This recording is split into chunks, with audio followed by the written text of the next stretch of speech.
வணக்கம். தமிழ் இலக்கிய உலக எடுத்துக்கிட்டா அதுல எத்தனையோ ஜம்பவான்கள் இருக்காங்க.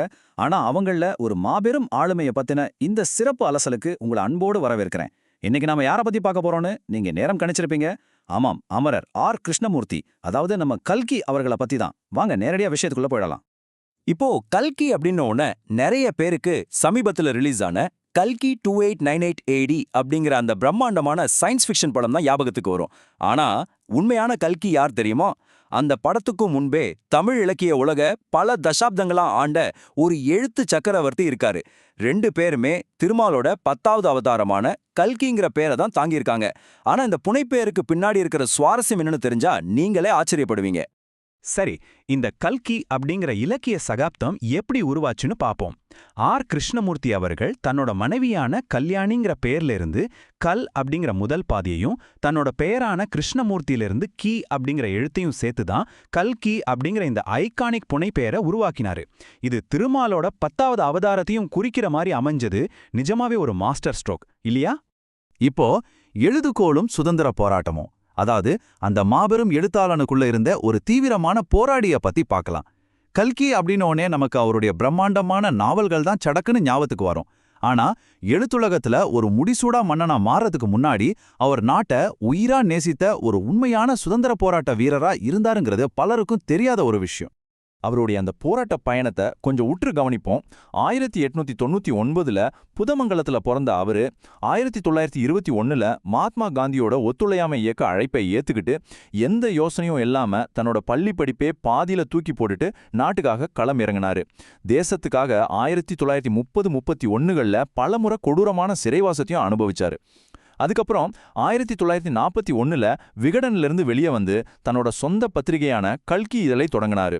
ஒரு பக்கம் போராட்டம், இன்னொரு பக்கம் எழுத்துன்னு அவர் வாழ்க்கை ரொம்பவே ஒரு ரோலர் கோஸ்டர் பயணம் தான் சொல்லணும். 71,000 ஒரு நிமிஷம், இத கொஞ்சம் கற்பனை செஞ்சு பாருங்க. அந்த காலகட்டத்துல அதுவும் ஒரு பிராந்திய மொழி பத்திரிகைக்கு, முக்கியமா ஒரு தமிழ் மொழி பத்திரிகைக்கு இது சாதாரண விஷயமே கிடையாது. ஆங்கில கல்விதான் மேலானதுன்னு நினைச்சிட்டு இருந்த ஒரு காலத்துல தமிழ் மக்களோட கவனத்தை தன்னோட காந்த எழுத்துக்களால ஈர்த்து கல்கி இதழ 71,000 பிரதிகள் விற்பனையாக செஞ்சாரு. இது ஒரு மாபெரும் கலாச்சார புரட்சி. இதுதான் மக்கள்கிட்ட அவருக்கு இருந்த அசைக்க முடியாத செல்வாக்க காட்டுது. அடுத்து வரலாற்று காவியங்களின் முன்னோடி சோழர்களையும் பல்லவர்களையும் எப்படி நம்ம கண்முன்னாடி நிறுத்தினாருன்னு பார்க்கலாம். தமிழ் வரலாற்று காவியங்களுக்கு ஒரு வலுவான அடித்தளமிட்டது நம்ம கல்கிதான். 1000 வருஷத்துக்கு முந்தைய பல்லவர்களையும் சோழர்களையும் தத்ரூபமா நம்ம கண்முன்னாடி உலாவரச் செய்த ஒரு பெரிய மாயவித்தைக்காரர் அவரு. ஆனா அவர் வெறும் கற்பனை குதிரையை மட்டும் தட்டிவிட்டு அதை சாதிச்சிடல. அந்த மாயவித்தைக்கு பின்னாடி ஒரு அசுரத்தனமான உழைப்பும் வெறித்தனமான ஆராய்ச்சியும் இருக்கு. அவர் சும்மா உட்கார்ந்துகிட்டு கதை எழுதல. பண்டைய கல்வெட்டுகள், நாணயங்கள், வரலாற்று ஆவணங்கள்னு எதையுமே விட்டு வைக்காம ரொம்ப நுணுக்கமா ஆய்வு செஞ்சாரு. மாமல்லபுரம் மாதிரி வரலாற்று சிறப்புமிக்க இடங்களுக்கு நேர்ல போய் மணிக்கணக்கா அங்க நின்னு ஆயிரக்கணக்கான பல்லவ போர் வீரர்கள் கப்பல்ல போறத தன் மனக்கண்ணால கற்பனை செஞ்சு பார்த்தாரு. அந்த உத்வேகத்துல பிறந்ததுதான் பார்த்திபன் கனவு, சிவகாமியின் சபதம் மாதிரியான காவியங்கள். தமிழ் இலக்கியத்தோட மகுடம்னு கொண்டாடப்படுற பொன்னியின் செல்வன் இது வெறும் நாவல் இல்லைங்க. மாபெரும் சோழ சாம்ராஜ்யத்தை தமிழ் மக்களோட இதயத்துல சிம்மாசனம் போட்டு உட்கார வச்ச ஒரு வரலாற்று பொக்கிஷம். பல தசாப்தங்களா இதை திரைப்படமாக்கணும்னு எம்ஜிஆர், கமலஹாசன் பல ஜாம்பவான்கள் முயற்சி செஞ்சு கடைசியா சமீபத்துல இயக்குனர் மணிரத்னம் அவங்களால 2 பாகங்கள் கொண்ட ஒரு பிரம்மாண்டமான பிளாக்பஸ்டர் திரைப்படமா வெளியாகி இன்னைக்கு இருக்கிற நவீன தலைமுறையும் கவர்ந்திருக்கு. கல்கியோட எழுத்துக்களுக்கு காலத்தே வெல்ற சக்தி இருக்குங்கிறதுக்கு இதை விட வேற என்ன சான்று வேணும்? இப்போ காந்திய சகாப்தத்தின் பதிவு, அதாவது சமூக நாவல்களும் சாமானிய மனிதனும். இவ்வளவு நேரம் வரலாற்று நாவல்களை பத்தி பேசணும் இல்லையா? அதிலிருந்து கொஞ்சம் விலகி அவரோட சமூக நாவல்களை பத்தி இப்போ பார்ப்போம். கல்கி வெறும் பழங்காலத்தை மட்டும் எழுதல. அவர் வாழ்ந்த அந்த பரபரப்பான காந்திய காலகட்டத்தையும் இந்திய சுதந்திர போராட்டத்தோட வழிகளையும் சாமானிய மனிதர்களோட வாழ்க்கை பின்னணியில தன்னோட நாவல்கள் மூலமா ரொம்ப துல்லியமா பதிவு செஞ்சிருக்காரு. அவருடைய அந்த படைப்புத் திறனோட 2 வெவ்வேறு பரிமாணங்களை ஒப்பிட்டு பார்த்தா இது உங்களுக்கு ரொம்ப நல்லா புரியும். ஒரு பக்கம் பாத்தீங்கன்னா பிரம்மாண்டமான அரசர்கள் அவங்களோட வீரம்னு பேசுற வரலாற்று நாவல்கள், இன்னொரு பக்கம் மகுடபதி, அலையோசை மாதிரியான மிக மிக யதார்த்தமான அன்றாட சாமானிய மக்களோட போராட்டங்களையும் சுதந்திர போராட்ட காலத்து தியாகங்களையும் சொல்ற சமூக நாவல்கள். ஒரு குறிப்பிட்ட காலகட்டத்தோட சமூக வரலாற்ற நாவல்கள் மூலமா இவ்ளோ அழகா ஆவணப்படுத்துறதுல கல்கிக்கு நிகர் கல்கிதான்.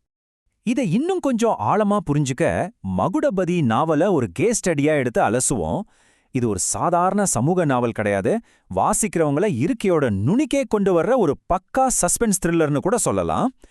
கல்கியோட கதாபாத்திர வடிவமைப்பும் அந்த திரைக்கதையை அவர் நகர்த்துற விதமும் எவ்வளவு பிரமாதமா இருக்குன்னு இந்த நாவலோட ஒரு குறிப்பிட்ட சீன் மூலமா இப்போ நாம பார்க்க போறோம். மகுடபதி நாவலோட 6ஆம் அத்தியாயத்துல நடக்கிற ஒரு தப்பிக்கும் படலம். சின்ன வயசுலயே அனாதையாகி ஒரு பெரிய சொத்துக்கு வாரிசான செந்திரு அப்படிங்கிற பெண்ணை பயங்கரமான கார்கோட கவுண்டருக்கு அவளோட சித்தப்பா கட்டாய திருமணம் செஞ்சு வைக்க பாக்குறாரு. ரொம்ப விரக்தியாகி தற்கொலை வரைக்கும் போற செந்திருவ அவளோட பாதுகாவலன் பெரியண்ணன் காப்பாத்துறான். அப்போ செந்திருவோட பள்ளித்தோழி பங்கஜத்துக்கிட்ட இருந்து திடீர்னு ஒரு ரகசிய கடிதம் வருது. உடனே செந்திருவும் பெரியண்ணனும் ஒரு முடிவெடுத்து ரகசியமா ரயில் ஏறி கோயம்புத்தூர்ல இருக்கிற ஒரு பாதுகாப்பான வீட்டை சென்றடைறாங்க. அங்க அவங்க நிம்மதியா உட்கார்ந்து மகுடபதி கிட்ட தங்களோட கடந்த காலத்தை சொல்லிட்டு இருக்கும்போதுதான் அந்த ட்விஸ்ட் நடக்குது. நள்ளிரவு நேரம். சரி, நாம பாதுகாப்பா வந்துட்டோம்னு அவங்க நிம்மதி பெருமூச்சு விடுற அந்த தருணம் கல்கி எழுதுறாரு கேளுங்க. அச்சமயத்தில் வாசலில் பூம் பூம் என்று மோட்டார் குழலில் சத்தம் கேட்டது. அடுத்த நிமிஷம் கதவை யாரோ தடதடவென்று தட்டினார்கள். அடேங்கப்பா! வாசிக்கும் போதே நமக்கே நெஞ்சம் பதபதிக்குதில்ல. அந்த அறைக்குள்ள இருக்கிற 3 பேருக்கு எவ்வளோ கிளி இருந்திருக்குன்னு யோசிச்சு பாருங்க. ஒரு ஹாலிவுட் படத்துக்கான காட்சியை தன்னோட பேனா முனையிலே செதுக்கியிருப்பாரு கல்கி. இப்படிதான் ஒவ்வொரு அத்தியாயத்தோட முடிவுலையும் வாசகர்களை கட்டி போட்டுடுவாரு. சரி, அவருடைய நீங்காத இலக்கிய மரபு மற்றும் அழியாத தாக்கம் பத்தி பாப்போம். இப்படிப்பட்ட காந்த சக்தி கொண்ட எழுத்துக்களால தமிழ் நெஞ்சங்களை ஆட்சி செஞ்ச கல்கி அவர்கள் தன்னோட 55வது வயசுல 1954ஆம் ஆண்டு காசநோயால எதிர்பாராத விதமா காலமானார். ஆனா ஒரு தனி மனிதரா அவர் விட்டு சென்ற அந்த மரபு இருக்குல்ல, அது காலத்தால அழிக்க முடியாத ஒரு விஷயம். அவருடைய மறைவு உடலுக்கு மட்டும்தான். ஆனா அவருடைய எழுத்துகள் இன்னைக்கு வரைக்கும் லட்சக்கணக்கான வாசகர்கள் மூலமா உயிருடன் சுவாசிச்சுக்கிட்டு தான் இருக்கு. அவருடைய அந்த வாழ்நாள் சாதனைகளை அப்படியே சுருக்கமா சொல்றேன் கேளுங்க. அவர் எழுதின அலையோசை நாவலுக்காக 1956ஆம் ஆண்டு அவருக்கு இறப்புக்கு பின்னாடி சாகித்ய அகாடமி விருது வழங்கப்பட்டுச்சு. அது மட்டும் இல்லாம தமிழ்நாடு அரசு அவருடைய படைப்புகள் எல்லாத்தையும் நாட்டோடமையாக்குனாங்க.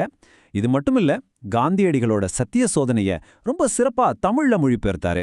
இதெல்லாம் தாண்டி கர்நாடக இசை கச்சேரிகள்ல தமிழ் பாடல்கள் அதிகமா இடம்பெறணும்னு ஆரம்பிக்கப்பட்ட தமிழிசை இயக்கத்தோட ஒரு ஆணிவேராகவே அவர் செயல்பட்டாரு. குறிப்பா எம்.எஸ். சுப்புலட்சுமி அல்லா பாடி நம்ம எல்லாரையும் மெய்சில் இருக்க வச்சு அந்த காற்று நிலை நவரும் கீதம் பாடலை எழுதுனதும் நம்ம கல்கிதாங்க. இறுதியா இந்த சிறப்பு அலசல ஒரு ஆழமான மேற்கோளோட நிறைவு செய்ய விரும்புறேன்.